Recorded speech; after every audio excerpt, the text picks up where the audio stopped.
오늘 하나님 말씀은 누가복음입니다. 누가복음 17장.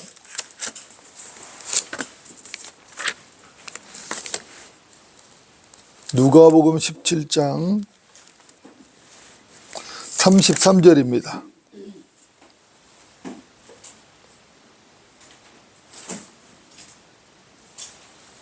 누가복음 17장 33절.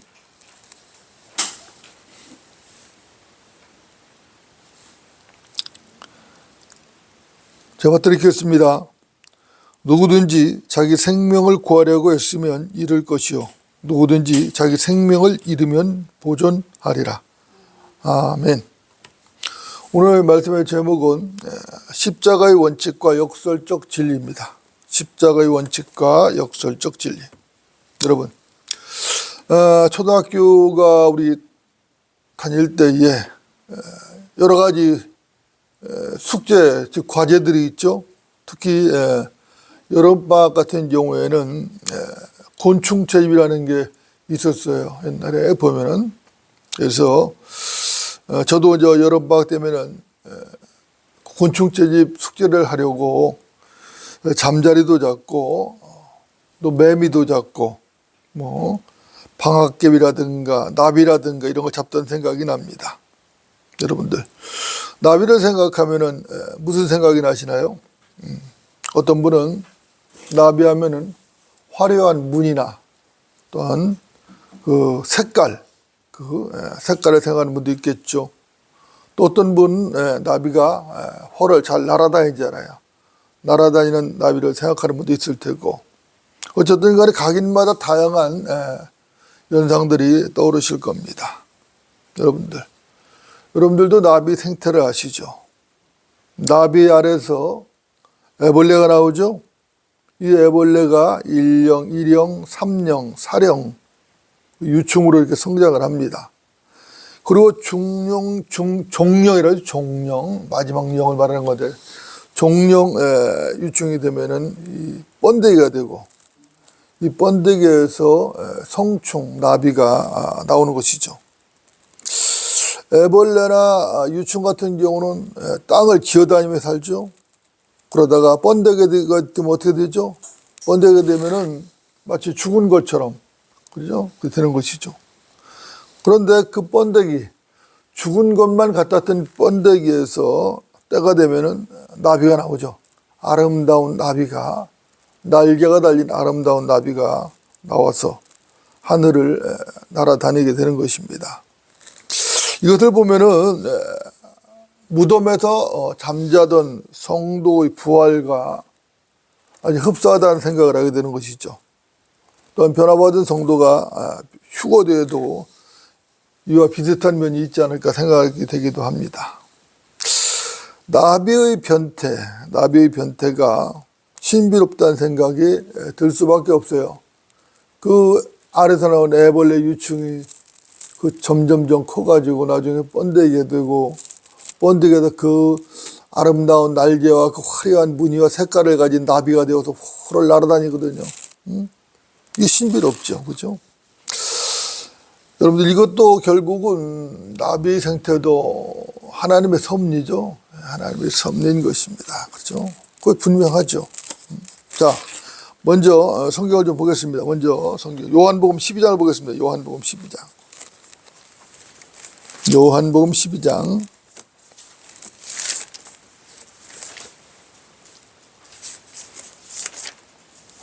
요한복음 12장.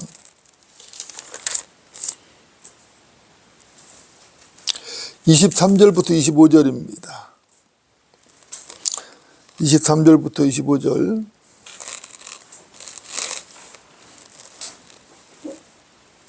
요한복음 12장 23절부터 25절. 제가 받들이겠습니다. 예수께서 그들에게 대답하여 말씀하시기를 인자가 영광 받을 시간이 왔도다.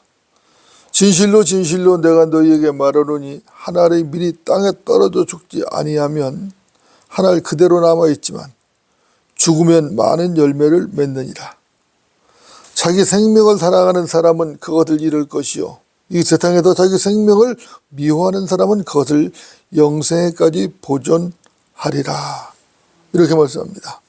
여러분들 이 본문을 보면 주님께서 인자로서 죽을 시간이 가까이 되었다고 이제 예고를 하셨죠.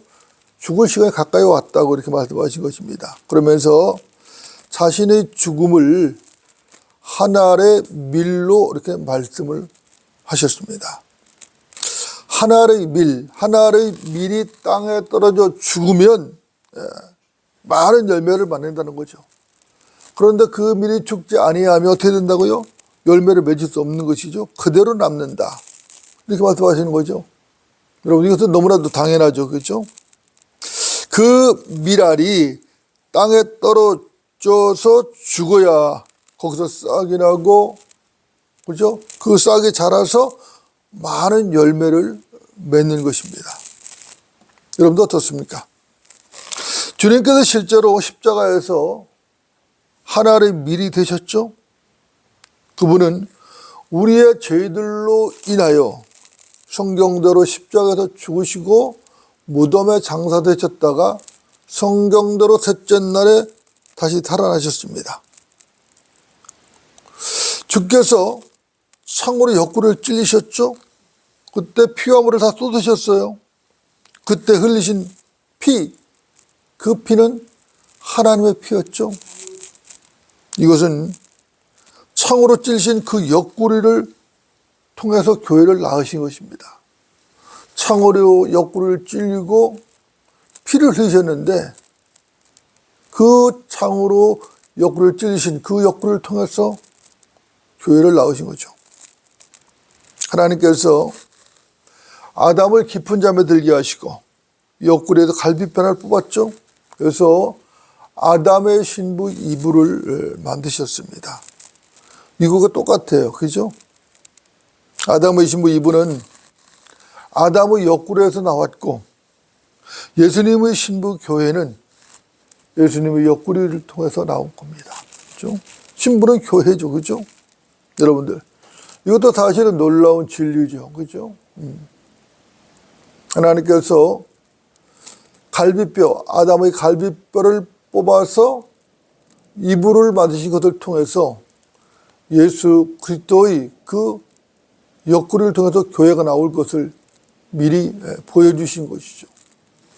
이게 놀라운 진리입니다. 예수님께서는 하늘의 밀이 되어서 십자가에서 죽으시고 무덤에서 부활하심으로써 신약 교회라고 하는 엄청난 열매를 맺으신 것입니다. 물론 신약 교회뿐만이 아니죠.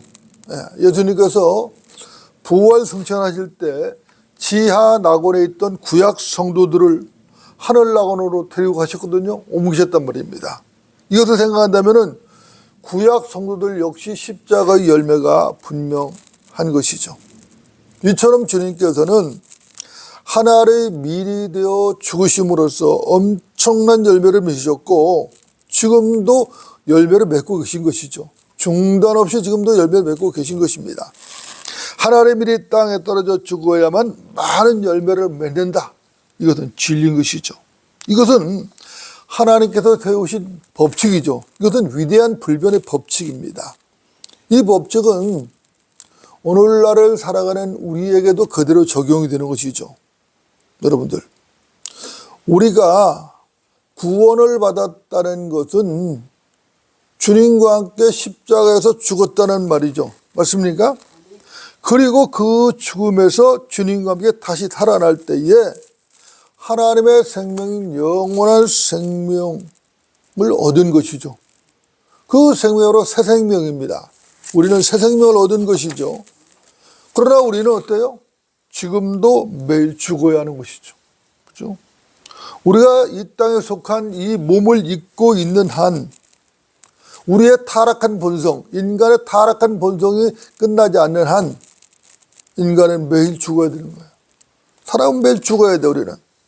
그러지 않고는 선하고 풍성한 열매를 맺을 수가 없는 것이죠. 이것은 변함없는 십자가의 원칙이에요. 반드시 죽어야 열매를 맺어요. 죽지 아니하면은 선하고 풍성한 열매를 맺을 수가 없다. 사도 바울은 이렇게 단언을 했죠. 나는 매일 죽노라. 그렇죠? 고린도전서 15장 31절에 분명히 그렇게 단언했습니다. 나는 매일 죽노라. 바울이 이렇게 단언을 했다는 것은 그만한 이유가 있는 것이죠. 그렇죠? 사도 바울의 가르침은 명확한 것입니다. 바울은 예수 그리스도의 가르침을 그대로 믿고 따랐습니다. 바울은 자기를 부인했죠. 자기 십자가를 지고 살았어요. 그는 자기 십자가, 자기를 부인하고 자기 십자가를 지고 믿음의 길을 달렸다고, 달려갈 길을 달렸다고. 이게 사도 바울의 일생이었어요. 자기를 부인하고 자기 십자가를 지지 않는다면은 그것도 십자가의 원수라고 바울은 단언을 했던 것입니다.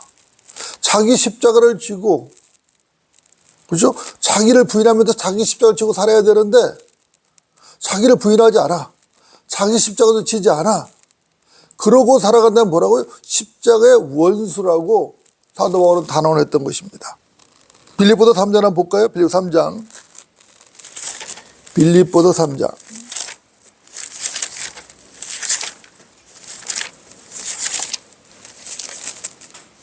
3장 18절입니다. 3장 18절. 빌립보서 3장 18절 제가 드리겠습니다. 내가 자주 너에게 말하였고 지금도 눈물로 말하지만 많은 사람이 그리스도의 십자가의 원수들로 행하고 있느니라 그랬어. 자, 내가 자주 너에게 말하였고, 바울이 늘 강조했던 것이죠. 지금도 눈물로 말하지만 아주 간절하게 말하고 있어요. 그죠? 많은 사람이 뭐라? 십자가, 그리스도의 십자가의 원수들로 행하고 있다. 이렇게 말씀하고 있는 겁니다. 우리는 이 가르침을 결코 가볍게 들을 수가 없는 것이죠. 우리는 사도 바울을 따르는 사람들이 되어야 합니다. 여러분들, 왜 우리가 사도 바울을 따라야 하는가? 왜 우리가 사도 바울을 따라야 되죠? 여러분들, 이유는 간단하죠. 바울이 주님을 신실하게 따르면 따르기 때문입니다. 사도 바울이 주님을 신실하게 따르지 않았더라면 사도 바울을 따를 필요가 없겠죠. 그러나 사도 바울은 주님을 가장 신실하게 따랐어요. 그렇기 때문에 우리도 사도 바울을 신실하게 따라 살면 되는 것이죠. 여러분들, 바울은 신실한 그리스도인들의 표상이죠. 신약교회사에서 가장 위대한 그리스도인을 꼽으라 하면은 사도 바울을 꼽을 수밖에 없는 것이죠. 그런 바울을 우리가 존경하고 본받는 것은 당연하다는 것입니다. 그 길이 주 예수도 따르는 명백한 길인 것입니다. 그러나 대부분의 사람들이 바울을 따른다고 말은 하지만 사도 바울 같이 살기를 원치는 않아요. 사도 바울은 나는 매일 죽는다 그랬는데 대부분의 사람들이 죽기를 원치 않아요. 좋아하지 않는다고. 어떤 면에서는 죽기를 좋아하지 않는 정도가 아니라 죽기를 매우 싫어해요. 그렇게 해서 그렇기 때문에 어떻게든 죽지 않으려고 기를 쓰고 애를 쓰는 거예요. 발버둥 고친다, 안 죽으려고. 여러분들, 제가 도전합니다. 여러분들, 당신은 어떻습니까? 당신은 매일 죽습니까? 아니면 죽지 않으려고 기를 쓰며 저항을 하십니까? 사실 저부터가 하나님 앞에 부끄러울 때가 있습니다. 과연 내가 얼마나 나 자신을 부인하며 살아왔는가? 내가 얼마나 나 자신을 부인하며 살아왔고 내가 내 십자가를 지고 살아왔는가? 과거는 어떠했고 지금 현재는 어떻고, 과연 내가 나 자신을 부인하고 십자가를 지고 살아왔는가? 내 십자가를 지고 살아왔는가? 여러분들, 당신은 어떻습니까? 우리는 각성하고 회개할 필요가 있죠. 여러분들, 사람들이 왜 죽기를 두려워하고 좋아하지 않죠? 왜 그래요? 왜 죽기를 두려워하고 좋아하지 않는 것이죠? 사도 바울은 분명히 나는 매일 죽노라고 말했는데, 분명히 사도 바울은 그렇게 말했죠? 그렇게 말했는데 왜 그러죠? 왜 그래요? 목숨에 대한 애착이 워낙 강해서 그렇습니다. 그래서 자기 십자가의 원칙을 수용할 만한 여유가 없어요. 하나님이 미리 땅에 떨어져 죽지 아니하면 하늘 그대로 남아있지만 죽으면 많은 열매를 맺는다고 분명히 성경은 말씀하셨는데, 이 말씀을 기록된 그대로 수용할 믿음이 없는 것이, 믿음이 없어요. 하지만 하나님의 말씀은 단호한 것입니다. 단호해요. 타협의 여지가 없어요. 자기 생명을 살아가는 사람은 그것을 잃을 것이요, 이 세상에서 자기 생명을 미워하는 사람은 그것을 영생에까지 보존하리라. 방금 읽었던 본문 25절이죠. 요한복음 12장 25절 말씀이에요. 자기 생명을 살아가는 사람은 그것을 잃을 것이요, 생명을 잃는다는 것이죠. 이 세상에서 자기 생명을 미워하는 사람은 그것을 영생에까지 보존하리라. 명백한 하나님의 말씀이라고. 이것이 주님께서 가르치시는 생명의 원칙입니다. 이것이 자기 부인의 원칙이고 십자가의 원칙인 것이. 여러분들 어떻습니까? 이 원칙은 세상의 상식과는 전혀 다르죠? 전혀 다르다예요. 여러분들이 아시는 대로 세상은 하나님과 반대예요. 항상 반대입니다. 그러니까 하나님과 세상은 같이 갈 수 없어요. 일치가 될 수 없어요. 하나님과 세상은 항상 반대야. 지구가 태양의 반대 방향으로 돌듯이 똑같은 거야. 똑같아. 기본적으로 이 세상은 단 한 번도 하나님을 따라본 적이 없어요. 이 세상은 하나님을 따라본 적이 없다고, 전혀 없다고. 그래서 세상은 뭐죠? 하나님의 원수예요. 세상은 하나님의 원수다. 과거에도 그랬고 현재도 그러고 미래에도 그럴 것입니다.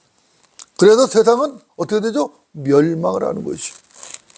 우주의 구성 요소가 완전히 불타고 녹아버리는 것입니다. 멸망할 세상과 친구가 되는 것은 그건 바보 같은 짓이죠.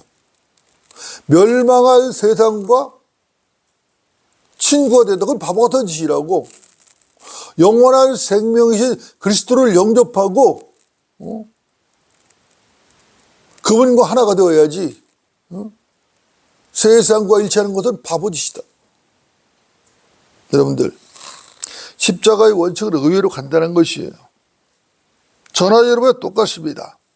자기를 부인하고 자기 십자가를 져야만 많은 열매를 맺고 생명의 풍성함을 누릴 수 있는 것이. 사람들은 누구나 생명의 풍성함을 누리기를 원한다고. 생명의 풍성함을 누리기를 원하는데 십자가를 지지를 않는다고. 자기를 부인하고 십자가를 져야 되는데 그건 싫어한다고. 그러니까 안 되는 것이. 누구든지 생명의 풍성함을 얻기를 원한다면 자기를 부인해야 됩니다. 그리고 자기 십자가를 지고 자기 십자가에 생명을 내어 놓아야 돼요. 생명을 내어 놓아야 된다. 그러면 주님께서 주시는 생명의 풍성함을 누릴 수가 있어요.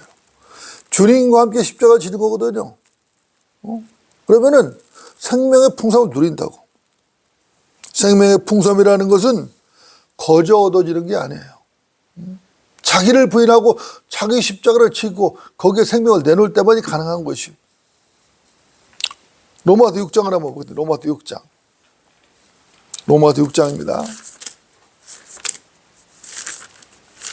로마서 6장.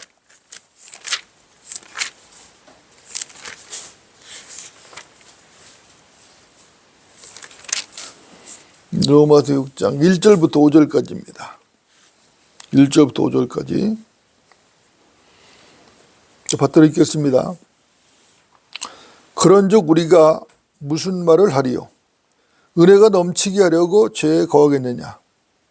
결코 그럴 수 없느니라. 죄에게 죽은 우리가 어떻게 더 이상 그 가운데 살겠느냐? 예수 그리스도 안으로 침례받은 우리가 그의 죽으심 안으로 침례를 받은 것을 알지 못하느냐?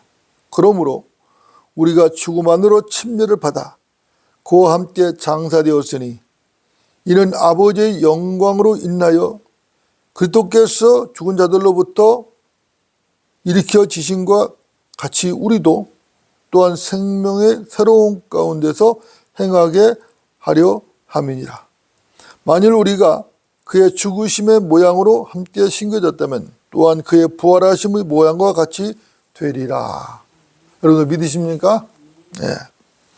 여러분들 어떻습니까? 은혜가 넘치게 하려고 죄 가운데 거할 수 있겠느냐? 그럴 수는 없죠. 아무리 죄 가운데 죄가 많아진 가운데서 많아진 곳에 은혜가 넘친다 할지라도 우리가 일부러 죄를 짓거나 죄 가운데 할 수는 없는 것입니다. 죄가 많은 가운데 은혜가 넘친다고 해서 일부러 죄를 짓고 죄 가운데 살 필요는 없고 그럴 수는 없는 것이죠. 만약에 은혜가 넘치게 하려고 고의적으로 죄를 짓고 그 죄 가운데 머물고 있다면 그 사람은 바보짓을 하는 거죠. 멍청한 짓을 하는 것이다 말이에요. 본문 2절에서 무슨 말이죠? 결코 그럴 수 없다 그랬어요. 결코 그럴 수 없느니라. 그죠? 그럴 수 없다. 결코 그럴 수 없다는 이 말을 영어 킹에서 보면은 God forbid라는 말을 썼어요. 이 말은 하나님께서 금하시니 절대로 불가능하다는 얘기예요. 절대로 불가능한 것이에요. 그런 의미인 것이죠. 진리는 언제나 분명하고 명쾌한 것입니다. 어떤 사람이 예수 그리스도를 믿고 거듭나서 그리스도 안으로 들어온 게 분명하다면 그가 죄 가운데 거한다는 것은 원칙적으로 불가능한 것입니다. 이것이 우리가 최종 권위로 믿고 있는 이 성경에 기록된 입장인 것이에요. 분명한 것이 하나님의 입장이죠. 그렇죠? 여러분들, 우리 그리스도인은 이미 죄와 결별한 사람이죠. 여러분들 맞습니까? 주 예수 그리스도를 믿고 거듭나서 구원을 받았다면 이미 죄를 청탄한 것이에요. 이미 죄와 결별한 것이라고. 여러분들 성경을 믿으시죠? 그리스도인이라면 반드시 이 성경을 믿어야 된다고. 이 성경을 믿지 않는다라면은 그건 그리스도인이 아니라고. 그게 될 수가 없는 것이라고. 우리가 믿는 이 성경은 분명히 그렇게 말씀하고 있는 것이. 본문 로마서 6장 2절을 보면 분명하죠. 로마서 6장 2절은 죄에게 죽은 우리라고 분명히 말씀하고 있어요. 죄에게 죽은 우리. 여러분들, 죄에게 죽은 사람, 죄에게 죽은 사람이라면은 그 사람은 절대로 죄 가운데 살 수가 없죠. 그건 지극히 당연한 말이죠. 그죠? 죄에게 죽은 그리스도인은 그리스도 안에 살고 있는 것이지 결코 죄 가운데 사는 것이 아니라는 것입니다. 이것도 분명히 알아야 돼요. 그리스도인들은 죄에게 죽은 사람들입니다. 죄에게 죽은 사람이라는 것을 어떻게 아는가? 어떻게 아는가? 간단하죠. 로마서 6장 7절에서도 말하죠. 우리가 죽은 자라고 말씀하고 있어요. 또 8절에서도 우리가 죽었다고 말씀하거든요. 11절에서도 우리가 정령 죄에게 죽은 자라고 성경은 말씀하고 있는 것이에요. 우리가 6절, 7절, 8절은 읽지 않았지만 여러분이 찾아서 읽어보세요. 읽어보시면은 분명히 그렇게 말씀하고 있다고. 따라서 그리스도인이 죄 가운데 산다는 것은 원천적으로 불가능하다. 이렇게 우리 결론을 내릴 수 있는 것입니다. 여러분들, 우리가 왜 그리스도인이라고 불리죠? 우리가 왜 그리스도인이라고 불려요? 이유가 뭐죠? 이유는 거듭나서 그리스도 안에 있기 때문에 그리스도인인 것입니다. 거듭나지 않고 그리스도 안에 들어가 있지 않다면 그리스도인이 아니죠. 그 사람은. 교회를 다녔다고 해서 무슨 어떤 교회에서 어떤 직분을 가졌다고 해서 그리스도인 되는 게 아니라 그리스도인이라는 것은 반드시 거듭나서 그리스도 안에 그분이 몸 안에 들어가야 된다. 그 사람만이 그리스도인이란 말이에요. 물론 우리도 죄를 지을 수 있어요. 여전히.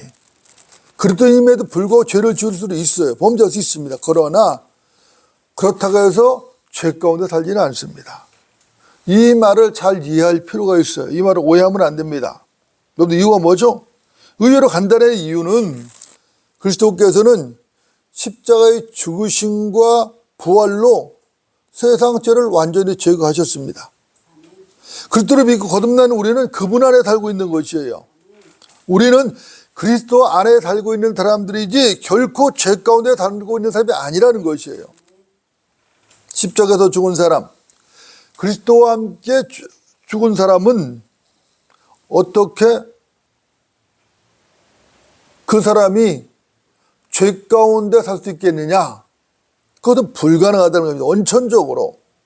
그리스도와 함께 주와 함께 그리스도와 함께 죽은 사람이 죄 가운데 산다는 것은 원천적으로 불가능해요. 왜냐하면 주님께서 죄를 완전히 제거했기 때문에. 그리고 우리가 그 몸 안으로 들어갔단 말이에요. 그리스도 안으로. 불가능하다. 성경의 입장이 이것이.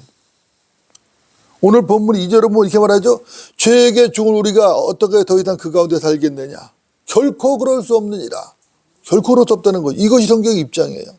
자, 죄에게 죽은 사람은 죄 가운데 살려고 해도 그것이 불가능하다는 말이거든요. 그런데 어찌 너희가 죄 가운데 살려고 마음을 먹을 수 있고 그것을 정당화할 수 있겠느냐 이 말이에요.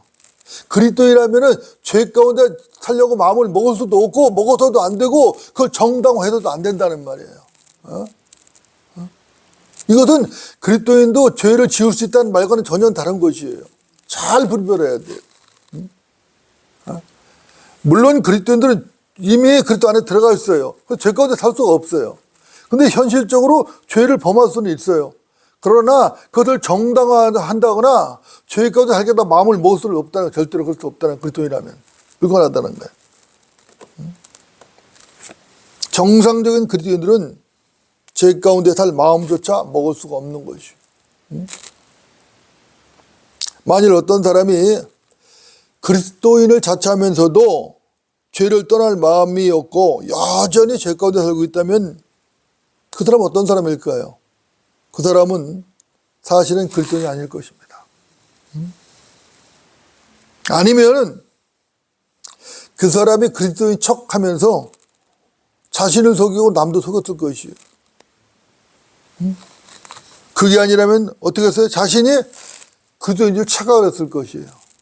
사실은 그리스도인이 아니에요. 그런데 그리스도인으로 착각을 했거나 아니면 그리스도인 척하면서 남을 속이고 자신을 속이고 위선을 떨었던 것이 둘 중 하나일 것이. 만일 그것도 아니라면은 뭘까요? 그 사람은 마귀에게 속은 것이죠. 너는 여전히 죄 가운데 살고 있다고 이렇게 정죄하며 속이는 마귀에게 속아서 스스로 자포자기하고 죄 가운데 사는 것이에요. 아니면 믿음이 왜곡되어서 죄를 떠나지 못할 수도 있죠. 마귀는 미혹하고 속이는 자입니다. 마귀는 거짓말쟁이죠. 마귀는 그리스도인들을 속이는 혈안이 되어 있어요. 여러분들, 마귀가 왜 속이죠? 속이는 이유는 간단하죠. 구원을 의심케 하려고 하는 것이에요. 그래서 불안하게 만들려고 하는 것이에요. 구원을 확신하고 확신 가운데서 안식을 누리며 살아야 되는데, 그리고 힘있게 살아야 되는데 구원의 확신을 빼앗아가는 것이, 흔들어서 빼앗아가는 것이에요. 그러니까 어때? 확신이 없죠. 확신이 없으니까 불안해지는 것이죠. 구원이 의심되고 마음이 불안해지면 어떻게 되겠어요? 여러분도 어떻게 되겠어요? 그 사람은 구원의 확신을 잃어버리고 완전 그때부터 어때죠? 그 사람은 자포자기하는 것이죠. 자포자기하는 것이에요. 나는 안 돼. 나는 안 돼. 자포자기하는 것이. 아니면은 종교적 의식을 붙들게 되는 것이죠. 아니면 율법을 붙들거나 아니면 인간적인 선행을 의지하고 붙들게 되는 것이. 불안을 떨쳐내기 위해서. 구원의 확신이 없으니까. 불안을 떨쳐내기 위해서 여러 가지 자기 행위들을 붙들게 되는 것이죠. 마귀는 그리스도인들을 쓰러뜨리려고 골몰하고 있습니다. 그렇죠? 그래서 구원의 확신을 막 흔드는 것이에요. 그래서 불안을 유도하죠. 어떻게든지 그리스도를 쓰러뜨리려고 하는 것이죠. 근데 여기에 속으면 안 된다 말이야. 속으면 안 된다. 제가 누차 강조해서 말씀드리지만 하나님께서는 구원의 영원한 보장을 확정하셨어요. 그리고 그것을 약속하셨다고. 성경에도 약속하셨다고. 결코 폐기될 수 없는 성경에 약속하셨다고. 구원의 확신을 갖고 그 확신을 유지하는 것은 누구 몫이에요? 그리스도 나 자신의 몫이에요. 하나님께서 이미 확정하셨고 약속을 하셨기 때문에 그 약속을 믿고 붙드는 것도 내 몫이에요. 내가 확신을 하는 거예요. 가만히 있어도 확신이 되는 게 아니라 내가 확신하는 거예요. 이것이 성경적인 믿음인 것입니다. 이것은 누가 대신해 줄 수가 없어요. 목사가 대신해 쓰는 게 아니에요. 부모가 대신해 쓰는 게 아니고 자식이 대신해 줄 수 있는 게 아니라고. 자기 스스로 해야 되는 것이라고. 여러분들, 우리는 예수 그리스도 안으로 참여를 받았죠? 맞습니까? 예. 예수 그리스도를 구주로 영접하고 거듭나는 그 순간에 우리는 예수 그리스도 안으로 침례를 받았다고. 이것을 갖다가 성령 침례라고 말하는 것이에요. 여러분들, 이 성령 침례가 얼마나 중요하냐? 여러분들 알고 계시죠? 성령 침례는 거듭나는 순간에, 죄인이 거듭나는 순간에, 예수 그리스도를 믿고 거듭나는 순간에 받는 것인데, 이 성령 침례가 셋째 하늘로 가느냐 지옥으로 가느냐를 결정한다고.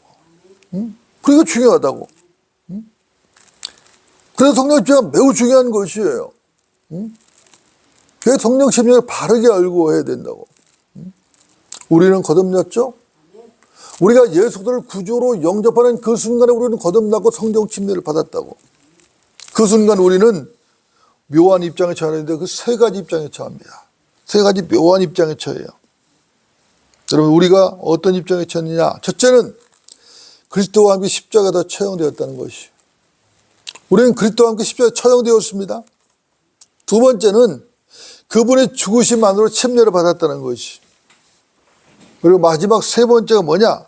마지막 세 번째는 이제 우리가 생명의 새로운 가운데서 행하게 되었다는 것입니다.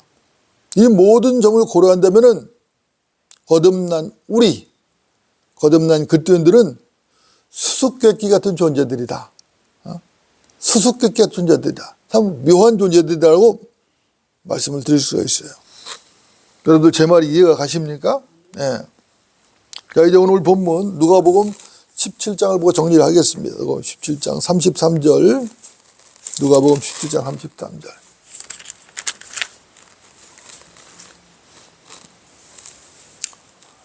누가복음 17장 33절입니다.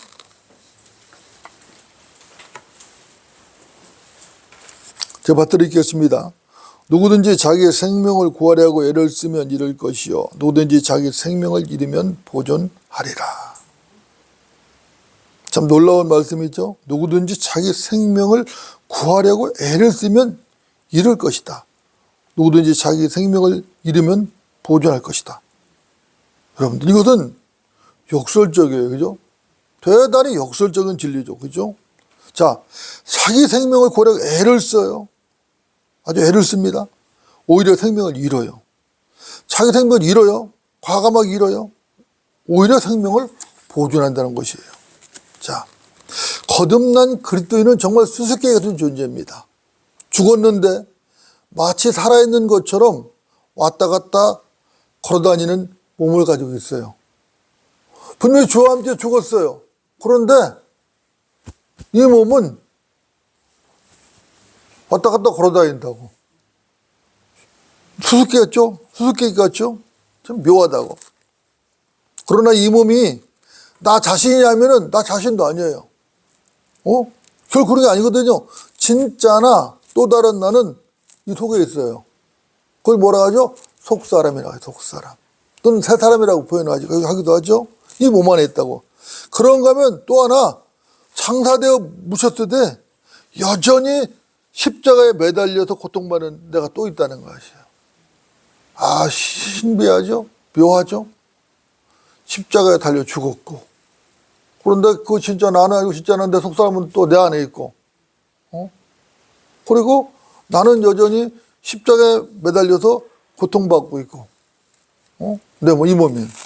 신기하죠? 신기해요. 저만 그러니까 여러분도 마찬가지, 거듭난 그래도 다 마찬가지죠. 그죠? 그래서, 거듭났다는 건 또 새롭게 태어나는 것인데, 거듭남을 이해하지 못하면은 성경에도 많은 진리들을 놓쳐요. 많은 진리를 놓친다고. 도대체 이런 일들이 어떻게 가능한 것인가? 그죠? 이유는 이렇습니다. 현재 실제 몸으로 표면상 나타나고 있는 이 육신은 그리스도와 함께 십자가에 매달려 있어요. 매달려 있어요. 그래서 이 몸은 질질 끄는 고통 가운데서 서서히 죽어가고 있다고. 그런데 뿐만 아니라 이 육신으로 나타난 이 사람은 하나님께서 보실 때는 죽었어요, 이미. 그래서 장사질이었어. 땅에 묻어버렸어. 묻어버렸다고. 우리가 육신으로 볼 때, 육신의 눈으로 볼 때, 이 육신의 몸이 보인단 말입니다. 분명히 보여요. 각자 육신의 몸이 보이잖아요. 그러나 하나님께서 이 육신은 계산을 하지 않으셔요. 계산을 하지 않으셔. 이미 하나님께서는 죽어서 묻힌 것으로 보인다고. 계산을 안 하셔. 하나님의 관점에서 볼 때 구원받은 그리스도인은 이미 그 육신이 죽었어요. 땅에 묻혀서 이미 끝났어요. 하나님 입장에 볼 때는. 내 입장에 볼 때는 살았어요. 살아서 지금도 매일 십자가에 매달려야 돼. 근데 하나님이 보세요. 아니야. 끝났어. 하나님 입장에 볼 때는. 끝났어. 그것도 계산도 안 하셔. 계산도 안 하셔. 여기서 구원의 영원한 보장이 또 나오는 것이죠. 그래서 이 육신으로 하는 것은 아무런 의미가 없어요. 이 육신으로 하는 것은 아무런 의미가 없어. 이 육신으로는 무엇을 하든지 아무런 의미가 없어. 이 육신으로 가지고 내 육신적 열정과 혈육을 가지고 하나님께 헌신하든 그거 아무 하나님 관계 없어. 안 받으시 아무 관계 없어. 어떤 노력을 해도 그건 가치가 없어요. 그건 낭비들이에요, 낭비. 하나님께서 보실 때는 낭비예요. 그런 것들은 하나님의 책에 기록되지 않습니다. 하나님께 기억하지도 않으셔요. 그러니까 계산을 안 하시는 거예요. 그러니까 분명히 우리는 어떤 섬김을 하든 주님을 섬길 때에 성령의 인도하실 가운데 해야 돼, 모든 것이. 새로운 생명으로, 새로운 생명 가운데 해야 된다고. 거듭난 생명으로 해야 된다고. 혈육의 육신으로 하면 안 된다고. 아무런 의미 없다고. 사람들이 볼 때는, 그냥 볼 때는, 아, 열심히 하는구나. 저 사람 참으로 헌신적이네. 하나님께 면류관 받게 상 받게 할 수 있지 모르지만은 하나님 계산하지 않으신다고. 계산하지 않으신다고. 이유가 뭐죠? 하나님께서 보실 때는 그 육신이 이미 죽은 사람이기 때문에 가치가 없어. 중요한 것은 뭐냐? 거듭난 속사람이에요. 거듭난 속사람. 갈라디아서 2장 20절을 말씀합니다. 내가 그리스도와 함께 십자가에 못 박혀 있으나 그럼에도 나는 살아있노라. 그러나 내가 사는 것이 아니요 그리스도께서 내 안에 사시는 것이라. 내가 이제 육신 안에서 사는 삶은 나를 사랑하시어 나를 위해 자신을 주신 하나님의 아들을 믿는 믿음으로 사는 것이라. 갈라디아서 2장 20절이죠. 내가 그리스도와 함께 십자가에 못 박혀 있으나 그럼에도 나는 살아있노라. 그러나 내가 사는 것이 아니요 그리스도께서 내 안에 사시는 것이라. 내가 이제 육신 안에서 사는 삶은 나를 사랑하셔 나를 위해 자신을 주신 하나님의 아들을 믿는 믿음으로 사는 것이다. 이렇게 말씀하고 있는 것이. 사도 바울은 이 묘한 진리를 정확하게 깨달아 알고 있었던 것이죠. 정확히 알고 있었던 것이. 그리스도인들은 참으로 묘한 존재들이다. 참으로 특별한 존재들이다. 이것은 위대한 진리입니다. 그리스도께서 내 생활에 들어오신 게 아니에요. 물론 내 삶에 들어온 것도 아닙니다. 그렇죠? 요즘 현대주의자들은 말하기를 그리스도께서 내 삶에 들어오셨다. 그리스도께서 내 생활 가운데 들어오셨다. 이런 말을 굉장히 많이 쓴다고. 이 사람들은 거듭난 진리가 뭔지 모르는 거예요. 모르는 거예요. 구원받은 적이 없는 거예요. 내 삶에 들어온 게 아니라 그리스도가 내 안에 들어오신 거예요. 나는 그리스도 안으로 들어간 것이고 삶이 아니고 생활이 아니에요. 내 안에 들어온 것이라고. 그런데 이 몸이 성전이 되었다고. 나는 그리스도 안에 들어서 그분의 몸이 되었다고. 지체가 되었다고. 그러니까 내 삶에 들어왔다느니 내 생활 가운데 들어오셨다는 것은 거듭남의 진리를 전혀 모르는 거예요. 그래 어떻게 그 사람이 구원을 받았겠어요? 구원 못 받은 게 당연하죠. 당연하죠. 여러분들 우리는 구원을 분명히 알고 있죠. 저는 제가 예수 그리스도를 믿고 거듭나는 그 순간에 주 예수 그리스도가 내 안에 들어오셨습니다. 이 몸 안에 들어오셨어요. 그분이 이 몸 안에 들어오셔서 나의 영원한 소망이 되셨다고. 나의 영광의 소망이 되셨다고. 그래서 그분을 기다리고 있다고. 여러분 어떻습니까? 여러분들도 저와 다르지 않죠? 예. 주님께서는 지금 영으로 들어오시 우리 안에 계시다고. 그분 또 다시 오실 것입니다. 실제적으로 공중으로 다시 오셔서 우리를 데려가실 것이요. 그리스도는 예수 그리스도의 죽으심의 모양으로 그분과 함께 희겨졌다면은 그분과 함께 다시 일어날 것이에요. 이것은 확실한 것이죠? 확실한 것입니다. 이제 우리는 장차 그분의 부활하신 모양으로 될 것입니다. 그분의 부활하신 모양이 뭐죠? 하늘에 속한 몸이에요. 그분은 십자가에 달려 죽으시고 성경대로 셋째 날에 무덤에서 부활하셨어요. 그분은 하늘에 속한 몸으로 부활하셨다고. 우리도 그 몸으로 부활하게 될 것이라고. 이것도 실제적인 사건일 것입니다. 의심의 여지가 없어요. 그리스도의 죽으심의 모양으로 신겨지게 확실하다면은 장차 그분의 부활하신 모양으로 부활하게 될 것도 또한 확실한 것이죠. 확실한 것이죠. 여러분들, 십자가는 죽음이죠. 그러나 그 죽음 안에 영원한 생명이 있습니다. 그죠? 십자가는 분명히 죽음이에요. 그러나 그 죽음 안에 뭐가 있어요? 영원한 생명이 있어요. 당장 죽을 것만 같은 고난 속에서도 뭐가 있어요? 하나님의 은혜가 있어요. 금방 죽을 것만 같아요. 이건 맞아요. 이건 저주 같아요. 저주 같아. 그러나 그 안에 뭐가 있어요? 하나님의 은혜가 있다고. 은혜가 있다고. 세상의 조롱과 박해 속에 면류관이 있어요. 그렇죠? 자신을 높이는 자는 어떻게 되죠? 낮아져요. 자신을 낮추는 자는 오히려 어떻게 되죠? 오히려 높아집니다. 십자가에 못 박히신 그리스도를 전파하는 것이 어리석은 것 같지만 사실은 그것이 하나님의 능력이고 하나님의 지혜입니다. 아주 역설적인 진리예요. 그죠? 역설적인 진리입니다. 세상은 이것을 이해할 수 있나요? 이것을 이해할 수 없어요. 세상은 이해할 수 없어요. 세상은 길을 쓰고 살아남으려고 애를 써야지 살아남는다고 생각하는 거예요. 자기 생명을 보존할 수 있다고 생각하는 것이죠. 그래서 길을 쓰는 것이죠. 어떻게든 자기를 높여야지 높아진다고 생각하는 거예요. 자기 피하를 하고 자기를 높여야지 높아진다고 생각하는 것이지 낮아지면 높아진다고 생각하지 않아요. 전혀 반대라고. 그죠? 세상이 볼 때 십자가에 못 박히는 그리스도를 전파하는 건 어리석은 것이에요. 그러니까 어떻게 구원만 했냐 말이야. 뭔가를 해야지 말이야. 착한 일을 하고 선행을 해야지 말이야. 구원받지. 그러니까 또 어렵게 구원받느냐. 말도 안 돼. 하지만 그리스도를 전파하는 것이 하나님의 능력이고 지혜예요. 세상과 전혀 다른 것입니다. 세상은 이걸 도저히 이해할 수 없어요. 여러분 제가 도전합니다. 여러분들 당신은 십자가의 원칙과 역설적 진리를 믿으십니까? 예수님께서는 십자가에 죽으셨지만 살아나셨습니다.